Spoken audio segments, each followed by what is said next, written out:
So the highlight of the workshop so far is basically understanding the business model plan as well as the financial roadmap.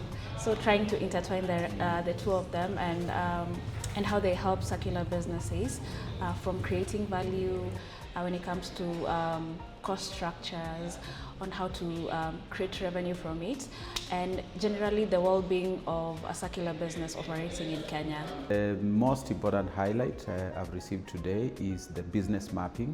We received very interesting maps that enable us to break down the businesses that we do into different segments.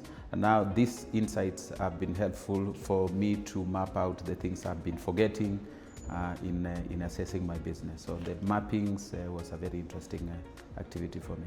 My interaction with other founders in the workshop has been very amazing and eye-opening, quite an experience, because we've got to meet founders from very different sectors of circular economy and to see what they do to learn about their hurdles, what they have achieved, what they're yet to achieve, and where they're going.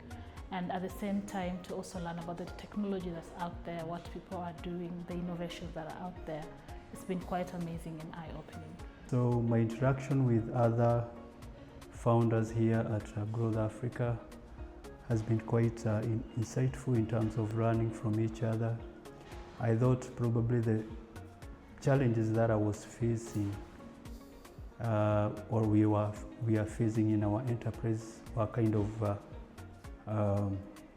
individual, but here we kind of learned that they almost cut across.